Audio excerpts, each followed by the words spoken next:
Hello, I'm Luc Robitaille from the LA Kings, and today it's all fair game.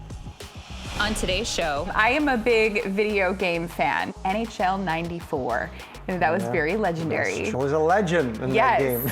Basically, every time I shot, I couldn't miss. Knox. You wound up being drafted in the 9th round. The reasons people say that you fell that far down was because of your poor skating ability. The scouts wrote that I was slower than the Zamboni. I was never the fastest, but I got there quick enough. The great one. Your 3rd season with the Kings, that's when Wayne Gretzky was traded from Edmonton. They say you should never meet your idol because you're going to see their flaws. Like, he wasn't allowed in my world to swear. And I was like, he's swearing? Like my idol swearing? Plus, first thought when you heard that a woman had a Luc Robitaille armpit tattoo.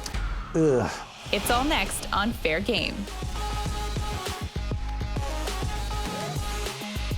Welcome to Fair Game. I'm Kristine Leahy. My guest today played 19 seasons in the NHL. He's a Stanley Cup champion, an 8-time All-Star, and a member of the Hockey Hall of Fame. Currently, he's the president of the LA Kings. Luc Robitaille, so good to meet you. Very nice to meet you. That is a resume. You've got a list there.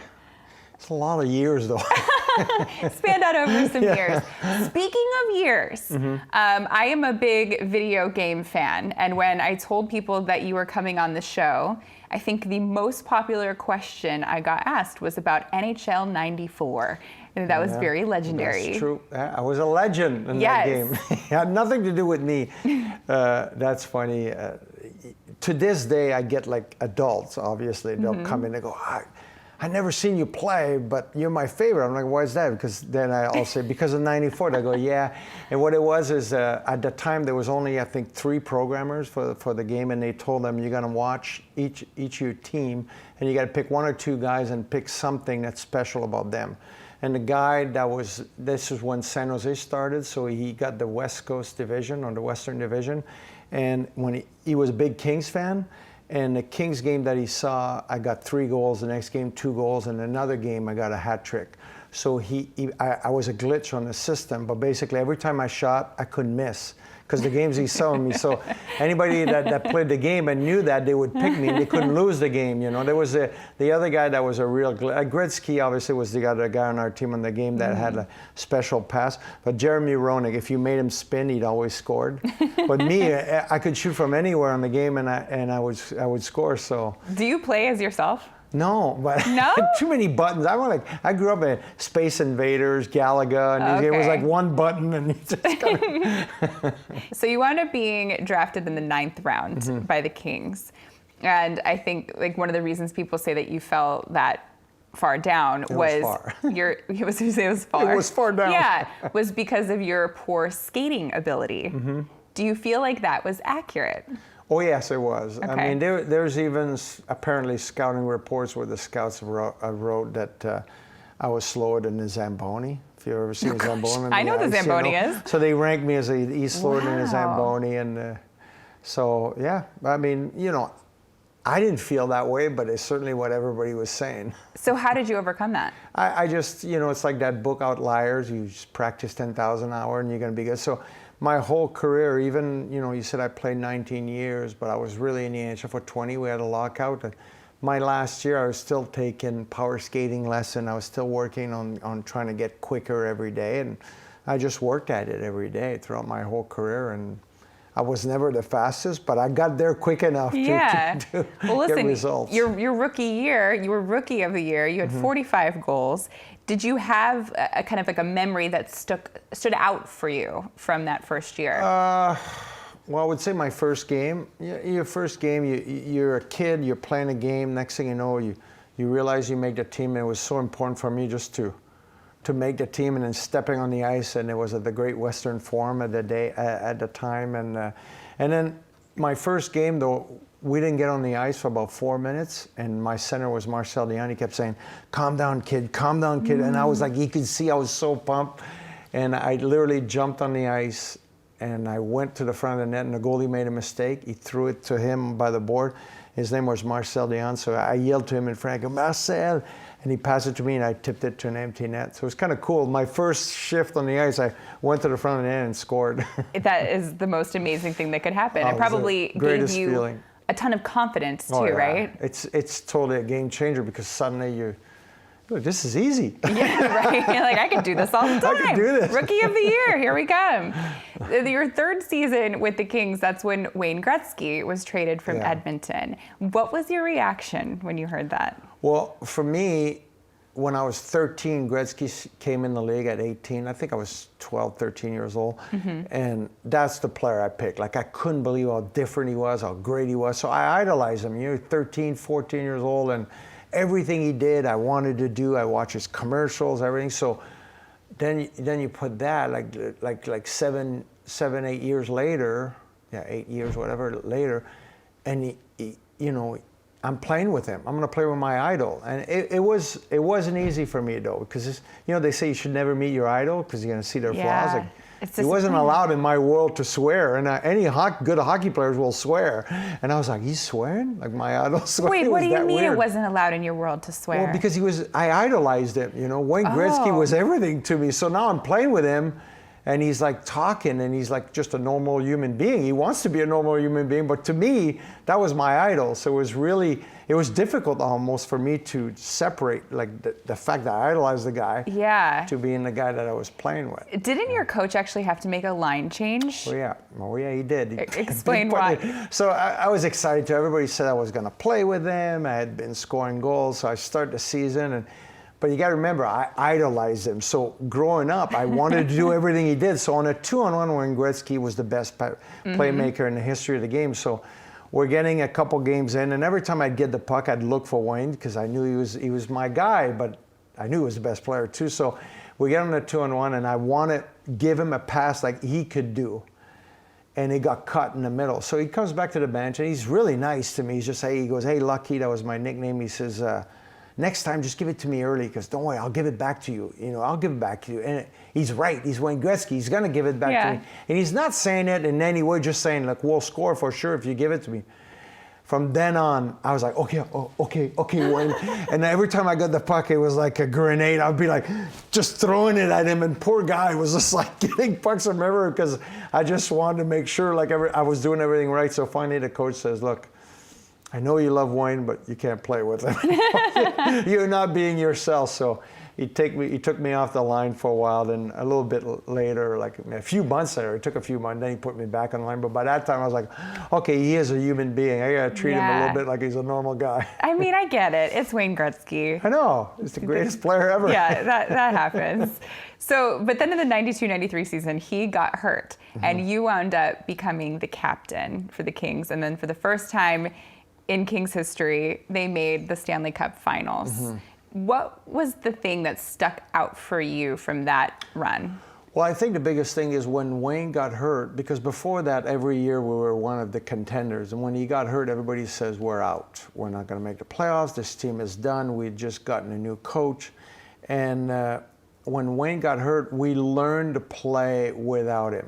So we were just a bunch of, not misfits, but different players, and we had to play real hard. And then he suddenly came back, and by the time he came back, we were playing a real fast team game, and then you add the best player in the world, you're going to accomplish a lot of great things, and that's how we kind of took it to the next level. We would have never made it to the final if it weren't for Wayne coming back, but it was a terrible injury because we didn't know. There was a lot of talk he might have to retire and so forth, so we really never knew what was going to happen. But when he came back in January, like it kind of gave such a jolt to our team, and then we suddenly went on a run. By the time we got to the playoffs, we were like on a good run, and we made it all the way to the finals. So in '94, you're traded to Pittsburgh. Yep. You were not happy about this because you thought you were going to be with the Kings your entire career. Do you know why you were traded? At the time, like our management was lost, and I was asked to do a few things, and I said I don't think I could do that, and then looking back, it was the greatest thing to happen in my career, because then when you get traded and you go to other organizations, you learn different things, you become a different player and so forth. And for me to get traded, even though I wasn't happy, because I always felt like wherever you start, you feel that's your organization and so forth. It was a good thing for me, like when it happened. Your 1 year in Pittsburgh, what was it like playing with Jágr? It was amazing. This was really his coming out season. He had like a really good run. They had won the cup a couple of times, but he was the kid, and that was kind of his coming out. He led the league in scoring that year. Ron Francis was on that team. Alf Samuelson, Larry Murphy. They had a lot of great players, and it was kind of fun. He dominated the league that year. It was amazing how good he was. Did he also play a practical joke on your son? Yeah, he was. Even though he was coming out, he was maybe 23 at the time. He was still a little kid. He's still a kid right now. Yeah, I would bring my son to the game. He'd always stay late and practice, and I would too. And he had done a couple jokes. He'd put some Vaseline in his shoes, and he'd done a couple things with my son, and he'd put something in a towel. So I told my son, we'll get him, because Yags had the long hair. So we waited, and we put baby powder in the hair dryer, and we waited for him after a shower.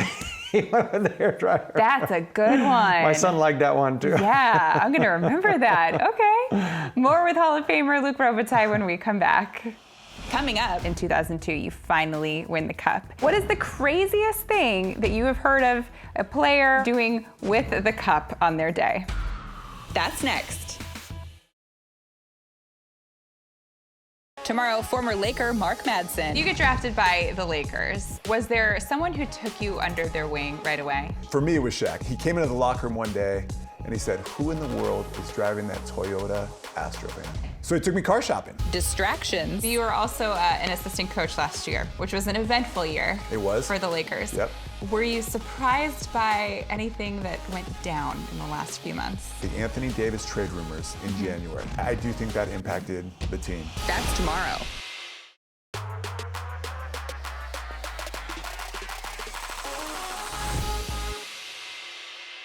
Welcome back to Fair Game. I'm Kristine Leahy here with Hockey Hall of Famer and Stanley Cup champion Luc Robitaille. So Stanley Cup champion, that happened when you were with Detroit in 2002. You finally win the cup. What happened that night? What was the celebration like? Oh, we had a great time. It was like a bar, and I remember coming out, and I'm not the kind that goes out real late. And I remember, I think we came out, it was like 6 or 7 in the morning, my wife and I, and there was a bunch of cops outside because there were still fans. It's Detroit. They're looking inside the bar, it's just us, a team, and I jokingly says, "Come on, guys, I'll give you guys a ride." But it was kind of fun. They gave us a ride home, and everything. It was really special. Yeah, we went hard. What did you do on your day with the cup? My day with the cup, I was fortunate because the guys in Detroit let me have it for a day in Detroit, so we kind of had fun there, just a family. And then after that, I brought it back in LA, and at that time, the cup had never been in LA. So I threw a big party in my backyard, and I invited anybody that I knew that was connected to hockey that would love to be around. So I think we thought we'd have 200 people, and we had upward of 300 people. We did the whole thing. We had, this 2002, so we had California Pizza Kitchen. We had, I can't remember the donuts. What's the big donut shop that we had Krispy here? Kreme? Krispy Kreme donuts. I had the whole LA theme. All right. We had a lot of fun. And because I knew I had my chance to win, I had kept a lot of knickknacks, like pucks and jersey signs. So we did like a big casino night, and everybody got to win something. It was kind of neat. And then we had it. I had it for 2 days. I was lucky. I took it to Dodger Stadium, to the Hollywood sign. I took it on the Jurassic Park ride at Universal. So it was pretty cool. We did a lot. Yeah, it was good. That was a big day for the cup. Big, yeah. By the time it's done, you're like, okay, get rid of just it. Go. Ryan Getzlaf was on the show recently, and he told us some of the things that he knows of happening with the cup. Yeah. And I hope it's sanitized when it's done. Oh, yeah. Because like every person that gets it. He was telling us players have sex on it or have it in the bed with them. Ooh, that's nasty. Yeah, so I hope it's sanitized. Yeah. What is the craziest thing that you have heard of a player or anyone doing with the cup on their day? I'm glad that you're asking. You've heard of. Did I already know that story? Yeah, would that be the craziest? I know there's a lot of story that you hear, but like I know guys like crazy stuff that's probably not like really crazy, but guys have tried to carve their family name inside and they pulled it out and they got caught. Yeah, I know it's been in a pool a few times, and it's just been literally, you name it, it's been everywhere. Like people have fed their pigs, their dogs, their horse out of it, and it's kind of weird in a way. Yeah, you really want it to be sanitized. Yeah, I like, really hope. Because it's like everybody has put something in there. They put babies sometimes. It's not like the diaper's super clean. They put pictures. Oh gosh. You name it, it's been in there. Coming up. First NHL fight you'll always remember. I picked the biggest guy, punched me 2 times, 20 stitches. I never forgot that. That's next. Check out our YouTube channel, Fair Game on FS1, to catch all the best highlights of our show. And don't forget to hit the subscribe button so you never miss an episode.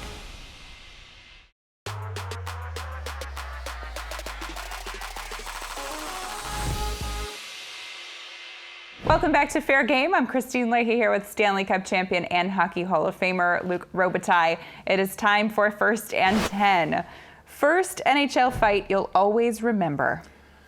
Well, my first fight, when they cut me, they told me, you got to get tougher. So I tried to pick the biggest guy. And in hockey, they always say, hold the right arm when you get in. And I held the guy's right arm. He was a lefty, so he punched me 2 times, 25 stitches. I never forgot that. Gosh. Yeah, figure out which arm he uses exactly. before you got to hold know one. that first. Yes. First guess, how much is a Luc Robitaille signed hockey stick selling for right now on eBay? Oh, I would not know, but the sticks are worth at least a couple $100 at least. I hope it's that at least. Right. You want to take any guess? I don't know, $250? $684. Nice. Yeah, that's pretty good. Very nice, yeah. First embarrassing moment on the ice. First embarrassing moment, there was so many. I think it was my first year. I went to jump over the board, and this was my first one. I just totally missed. Like and a line change? Head first, yeah. Oh, gosh. Head first. Yeah, but it was a line change, but it was during a whistle when everybody could see you. It's not during the game, so that was embarrassing. That was not good. Yeah, that's bad. First superstitious routine you had while playing?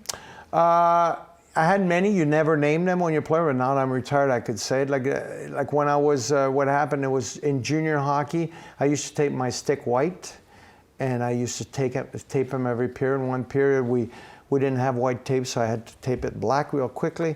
I went out there, scored 2 goals. So for the rest of my career, the first period was white, the second period was black, and the third period was white. No one ever noticed. Someone noticed later in my career. They say, I noticed you doing it. I go, been doing it for 20 years. No one's ever mentioned it. I think hockey players are the most superstitious. Yeah, we're freaks. Like more than baseball players. First thought when you heard that a woman had a Luc Robitaille armpit tattoo. Ugh. I saw it. I was like, ooh, that's a tough one. Like, is that even a compliment? Like, I don't know. I don't get it. Ow, also. First thing you'd say to this idea, an NHL team signs a sumo wrestler to play goalie. That's a good idea. But you got to overfeed him. I like it. Hey, you can use that. I think it's a good idea. Yeah, Quick's going to need a break at some point, right? Sideways. We got to make sure he's tall and really, really big. Too. Yeah, hey, why not? Coming up. It's time now for Puck Yes or Puck No. Will the United States win gold at the next Winter Games? Puck Yes. You and your wife are asked to join the cast of Real Housewives of Beverly Hills. What do you say? That's next. Tomorrow, former Laker Mark Madsen. You get drafted by the Lakers. Was there someone who took you under their wing right away? For me, it was Shaq. He came into the locker room one day and he said, who in the world is driving that Toyota Astro van? So he took me car shopping. Distractions. You were also an assistant coach last year, which was an eventful year. It was. For the Lakers. Yep. Were you surprised by anything that went down in the last few months? The Anthony Davis trade rumors in January. I do think that impacted the team. That's tomorrow.